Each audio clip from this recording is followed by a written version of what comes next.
welcome to another KE and Coffee session. I'm Alasdair Cameron, Director of Strategic Engagement at PraxisAuril. Tamsin, would you like to say hello? Yeah, hi everyone, I'm Tamsin, Director of Policy at PraxisAuril. Okay, just to let you know, the webinar is being recorded. For those of you, if you can please keep your mics on mute and your cameras off. We will try and get some audience participation towards the end. So if we do come to you, please just wait for your mics and cameras to go live before you make your comment. During Tamsin and I's discussion, if you're desperate to make a point, then please use the raise the hand feature, and should we not be too engrossed in our conversation, hopefully we'll notice that and then can get you on. Chat's available throughout, so please use that. As I said before, it's difficult to chat to Tamsin and keep an eye on that, so apologies if we miss it, but hopefully at the end we can have a quick scan back through it. So as usual, Tamsin and I will have a chat and then we'll open up for questions and comments from the floor. So this week's topic is the role of public and non-profit research organisations, a recent publication from the Royal Society. So just before I get Tamsin to comment on that, I'm going to just quickly ask a quick question, so making sure you're still awake and listening to this. So just I'm going to launch this poll and then ask you to quickly fill it in. So can you let us know, do you routinely work with public and non-profit research organisations? Often, sometimes, or never. If you can quickly just give me a feel. So we'll go for another 10 seconds. 5, 4, 3, 2, 1. Right, so let's yeah, we'll do another poll at the end on some different, so let's just share that. So do you routinely work with them? So 55% of people who responded said yes, or often, 36% sometimes, and Uno said never. So we might come to you later on if you want to declare your who you are. Right, okay, so let's get that out of the way. Has that gone from the screen, Tamsin? Yeah. That's great. Okay, so Tamsin, do you want to explain why you thought that this publication was a useful thing to focus on? Yeah, I mean, it's more it's a review, isn't it? An overview rather than an in-depth report. But I just thought it was well, it's good to talk about something that isn't to do with universities and high funding and knowledge exchange concordats, because we're doing a lot of that at the moment, and I'm acutely aware that that's not just what PraxisAuril is about. We've always had non-university members. Obviously, you know, not all of those are PSREs, but there's been around 20 or so PSRE type members in our organisation ever since I joined back in 2014. And I actually did a review for Praxis Unico, as was, in 2016, because we were aware that there was this category of membership.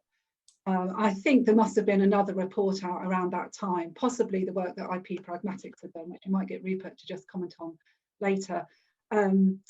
So we wanted to just focus on that group a bit more and see why they didn't have quite such a high, I mean, it's a small group, but why didn't they have such a high profile in PraxisAuril's work, and how could we bring the focus round to them a bit more, but also see how our training applied in their context, because when, you know, PraxisAuril is about knowledge exchange wherever it takes place. It's not just about university knowledge exchange.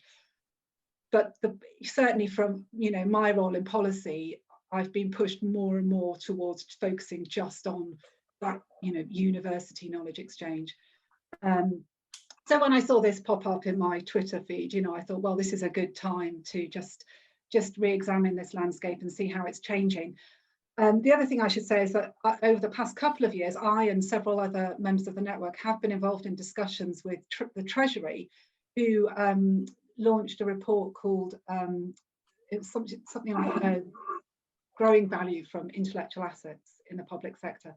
And that was about BEIS and Treasury recognising that there was also, you know, commercialisation potential in their publicly funded organisations, and they came to PraxisAuril and a number of others to see how we did it and what they could learn from us. So there has been that activity going on in the background as well. So I mean, so when you shared this with me, I had a read through the report, and then instantly I started to think back to the R&D roadmap and some comments and some discussion that seemed to be kicked off when that first came out, because it certainly talked about developing world-leading infrastructure and institutes, and words like strengthen their role. And I remember at the time that I think Times Higher Education were kind of putting out this kind of piece saying, was this the end of the golden period for universities? You know, were they falling out of favour with government, and were the more applied research organisations going to be, you know, the big beneficiary of increased funding? Yeah, yes. I mean, I think that was possibly just somebody picking up one sentence in the roadmap. I mean, I don't think there's obviously a distinct role for these organisations, and it's a diverse sector. Some are much more industry led than others, but there is fundamental research going on in some as well. Many are acting as a kind of in between. The catapults were set up to be that in between the research base and the more and the more development side of things. So I think the value is looking at these organisations alongside universities. And you and I both talked about the geography of where these organisations are located, and rather than we do tend to talk about things in silos, which I think is dangerous and a shame.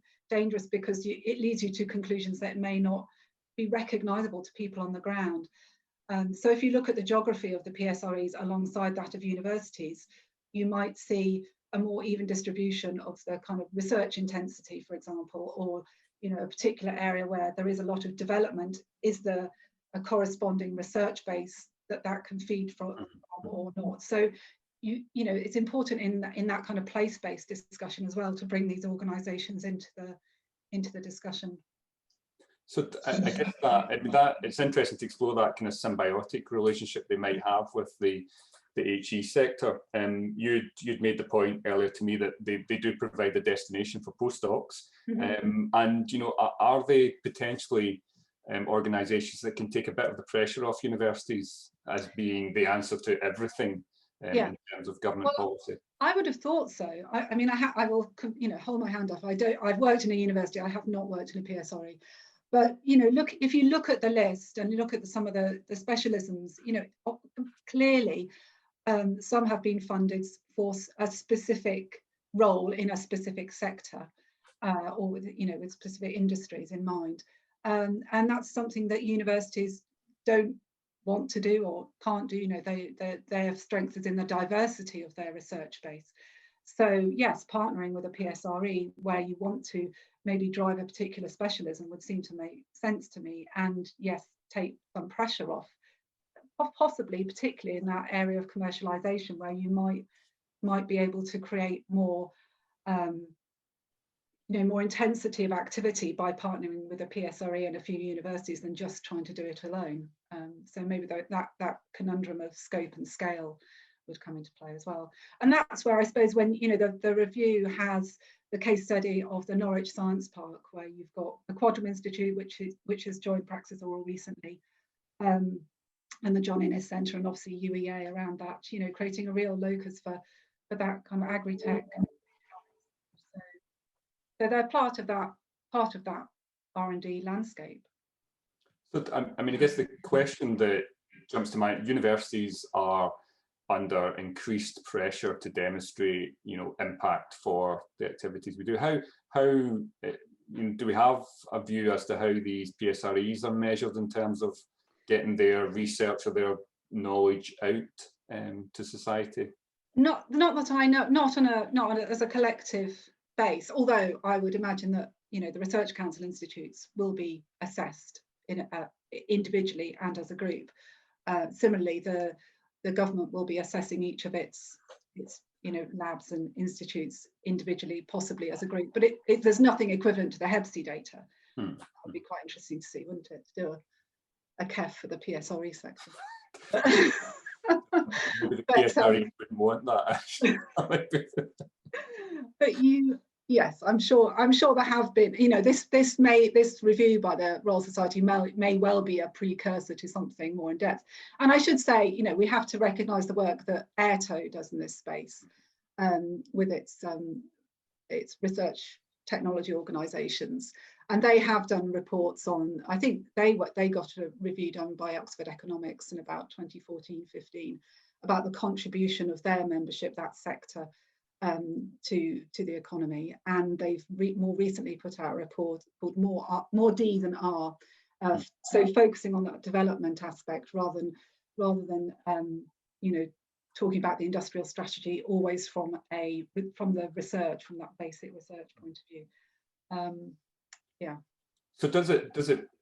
I mean, you mentioned that there's some basic research carried out in these institutes, but do they, by and large, err towards more the development side than the research side? So are they? I was reading a report or an article this morning in Research Professional talking about how the US US speakers were suggesting that 800 million for DARPA, or for the UK DARPA, wasn't enough, and if it was going to be 800 million, then it really needed to pick just a couple of key areas, maybe just one area, and focus all in on that. So I guess they seem to be aligned with sectors, and does that make that journey from research into outputs and outcomes more straightforward?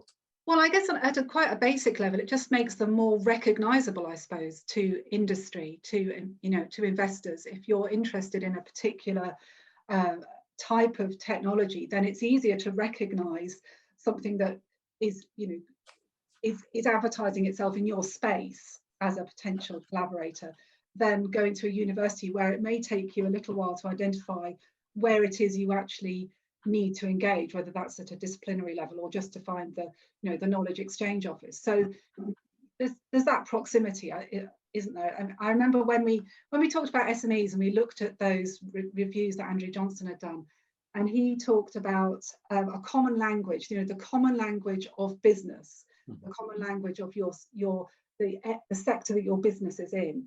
So it's having that common language. You're already over that kind of one of those kind of cultural hurdles to collaboration, which is important. I think for PraxisAuril,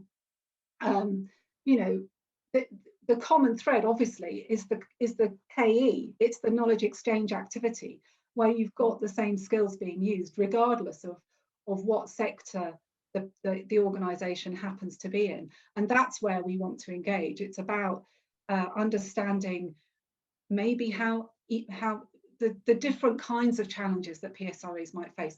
The obvious one being they don't have an equivalent to high funding. So to what extent can we share experiences, can we share skills and knowledge, and can we create a larger community of good practice across the whole of this research landscape? When I did this review back in 2016, that was at a time when what is now BASE did regular reviews of these types of organisations, and back then they estimated about 600 or so commercialisation type posts in the organisations they were looking at. So you could reckon now there might be about 1,000. So that's a lot of people that could be brought into the PraxisAuril community and have training and just be part of our conversation. I think it would make for a healthier space than just focusing on universities all the time. I think there's a lot to learn. Okay, so I've noticed that Rupert's posted on the chat saying that the RCIs have their own KEC frameworks. Okay, that's interesting. And they have to report kind of, I guess that's HEBSI type rather than HEFCI type. So maybe get Rupert on in a couple of minutes to just give us a bit more comment on that. One area where I did pick up from that report was, and most of these reports, there's a funding angle comes through on them. So, the 3 to 4 billion that goes into it at the moment, when they looked at that compared to, OECD, that's about half, of what the OECD average is, and about a quarter of what Germany spends on government R&D. So, you know, is that, you know, is there, I guess there's capacity to, well, there's an appetite to increase funding in that area. Yeah, and again, when I looked at this in about 2016, there'd been a period of disinvesting in these, you know, from the government wanted to spend less public sector money on these, and there's, you know, of course they wanted to reduce inefficiencies and merge things where they felt that, you know, there wasn't impact or value being created. But I think there's recognition now that maybe that it's all been shrunk. There's been shrunk too much, and when you do look at Germany and you look at that landscape of Fraunhofer, well, we've got what 10 or 8 or so catapults. You know, it's a different order of magnitude, and universities can't fill that whole gap, and I don't think they should. You know, I think it's a different dynamic when you've got a more specifically sector-focused organisation that has a foot in that fundamental research base, but is also able to do that, you know, that development work much more explicitly, I suppose, than universities do. Yeah, I mean, I did hear or read some comments around that disinvestment that you talked about, and the impact that had on our current situation, where the public labs, you know, that if we went back into history, we would have had capability to do testing and analysis at a scale that at the moment we're desperately struggling with, and a lot of universities are being, you know, forced to or being asked and actually volunteering to pick up some of that slack. So another area where, you know, short-term gains not necessarily the best when you look at long-term. Well, it just goes to underline that you can't pick winners, doesn't it? That you don't know what you're going to be facing in the future, and you need to have a broad enough base that you can be prepared. I did remember that Public Health England, you know, it's one of our members, long-standing member, and they won a knowledge exchange award. I think it might have been 2017, if not 18, for their work on Ebola and that emergency response that they put together for Ebola vaccines. So, you know, it's all still current, and yeah, I think it's a good time to put more focus on this type of membership and to talk more about what they do alongside our university members. Okay, right. So before we open up then, and we'll maybe, if Rupert prepares himself, we'll maybe come to Rupert first for just a comment, since he's done some work in this area. So there's another question just on the back of our discussion that I'm going to launch as a quick poll, and I'll give you a short time to answer that. So, you know, should we be looking to develop stronger links with PSREs? Yes, unsure of no, or yes, unsure or no. So another 10 seconds for that. It's so tense when you run these polls. Yeah, can I just watch that number? You know, how many are scrabbling to find their keyboard when they've been eating their lunch? So right, let's end it there then. Well, it's quite unanimous. So 100%, everybody thinks we should develop stronger links, and I think that makes sense. It's an interesting area and a potential you know, different viewpoint on a lot of the same stuff. So we'll get that out of the way. Rupert, I'm just going to quickly answer Dan's question. Sorry, because I've just seen so Dan has said, with people movement being one of the greatest enablers of KE, I wonder how much movement of KE practitioners exists between university and ROs. And I think that's a really good point. It's, you know, generally, I think it's quite interesting to see how people move around the sector from different, you know, one university to another. I believe I saw Tony Hickson, yes, like he's right in front of me there. Tony Hickson, of course, has moved from Imperial to Cancer Research UK, which I know has given him some different perspectives on our activities. And Quadram Institute joined because Graham Brown, who was at Queen Mary University London, has moved to Quadram. And so that personal connection, I think, it's always been important from our community, but it's important in bringing different organisations into the PraxisAuril membership as well. Right. So I'll open up for comments or questions. Is there does Rupert, do you want to come on and just give us your views, given that you've done some work on it? Oh, and if by magic he appears, fantastic. Welcome. Hello, everybody. Yeah, and we at one point 80% of our work was PSREs, and we probably still do more work with PSREs than universities. No, it's a really important sector. I think two things. One is it's very heterogeneous. So the research council institutes are very different to the research arms of government. They're much more like a university. They do have their own. BBSRC makes institutes spend 5% of their budget on KEC. They are measured like you guys are. They have reviews. They do similar stuff. The research arms of government are very different. They used to have, if you go back 2004-05, they had 6 years of HIFE type funding under the PSRE fund, and that was making a fundamental difference to, Kew Gardens and Natural England and HPA and all sorts of places. When the Conservative government came in, they cut that funding. I don't understand why. They still had a little bit of an issue with understanding that the research arms of government actually have a role to play in knowledge exchange and commercialization and stuff. They cut that. That had a dramatic effect because at the same time, they entered austerity. So a lot of those places, people like APHA, even HPA, PHE, effectively they had 25-30% of their R&D cut. So there was a double whammy of you got rid of all the KE people and you massively cut their budgets, which is a real shame.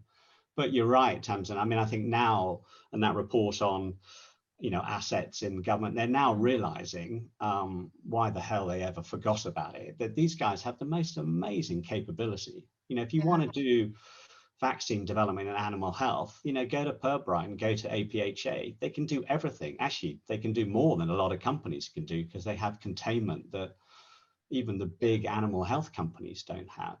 So there's a real opportunity for universities and them. And actually, there is a lot of work going on between universities and PSREs. It just tends to be a little bit hidden. But certainly from PraxisAuril, I think there would be somebody needs to champion the PSRE KE cause because they can't do it individually. And within, government, there's not really a voice there. But yeah, and they can do stuff at TRL levels way above what universities can do. But often they don't have the clever underpinning basic science that the universities have. So it's a really lovely synergy there. So yeah. It would be nice to explore the links more, definitely. And I do wonder how much recruitment there is, to kind of at that postdoctoral level as well into that space. So you're getting the links made that way. Yeah, no, there's a lot. Back to conversations about skills. Yeah. Yes. Well, certainly with research count, I guess research arms of government, there tends to be less, it tends to be one way at the moment, basically everybody jumping ship into universities because they can't access research council funding and government funding's gone down. What there are is a lot of joint positions now. So between PHE and universities, I don't know, APHA and Surrey, Reading. So no, there's a lot of really good stuff there. And actually raising the profile of that, and if PraxisAuril can do that, I think that would be great. And there are a lot of those guys who are members of Praxis, but there will be others who, from a recruitment perspective, you could see and help. But they really do need help because there's not a PSRE equivalent to you guys. If you look at the US, there's obviously, there's Autumn for the universities, but there's a federal lab equivalent. We don't have that here and never have had it here. So that is a role PraxisAuril probably should and could take. All right. Okay. Thanks, Rupert. Have anybody else, any comments or questions? Well, I'm not sure if we'll be able to answer any questions, but any comments? Oh, Tony's. Tony. Hi, Tony. Hi. No, I'm just really interested in the debate because obviously you're right, Tamsin. Working for a charity tech transfer arm has given me a different perspective, and I guess what it's done is open my eyes to the strengths you can get from specialising in a field. It's very hard to do in a university, even in a well-resourced large university, especially in a smaller university, to be able to cover as many bases as the university requires you to do across a small team. is extremely challenging, and they do a fantastic job of it. But when you have a specialist unit that only focuses on one field, you're able to curate and maintain contacts with that industry sector so much more deeply and so much better. Now, I'm not saying that's necessarily the right model for everyone, but it strikes me that all of these PSREs and government arms are specialist KE people. You know, that they're in a sector, and they probably do have some very good contacts and routes in. And we as a university tech transfer segment don't really ever team up with them at a KE level. I mean, Rupert's right, I'm sure basic scientists from universities get together with you know, applied scientists in PSREs, but do the tech transfer people ever team up and utilize the skills that must rest in those places? And it would be something to explore in the future. Yeah, no, definitely. I mean, I think sometimes, you know, it's a bit like when we're asked if we do training for academics, and my response is usually, well, we don't not do training for academics, because academics are welcome to come on our courses, but it's that recognition, isn't it, that this is for you, you know, this is for you as much as for our kind of core market, I suppose, of the university KE practitioners.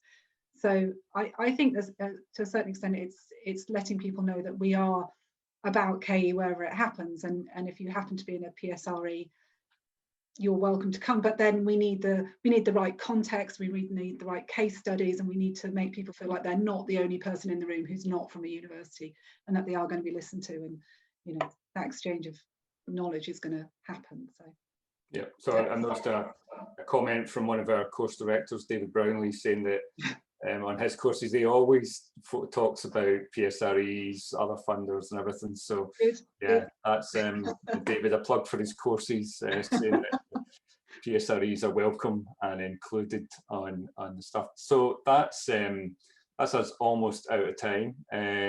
Thanks to everyone for attending. Thanks, Tamsin, again for guiding us through that. A surprisingly interesting topic, and I think there's certainly a lot of stuff in there that I think we need to go away and digest and think how we can do that. And for those that work with PSREs, research institutes, you know, let them know about us and encourage them to get in touch, because as I think David had said, the better case studies we have about the work being carried out in those areas, then the higher profile we can give it, and the more we know about that sector, the better we can, well, I guess you can represent it in our policy responses, Tamsin. Yeah, definitely. Okay, thanks all. So hopefully back in 2 weeks' time with another interesting topic to. Yeah, I think we already agreed that we were going to talk about Wales, didn't we? Okay. Yep.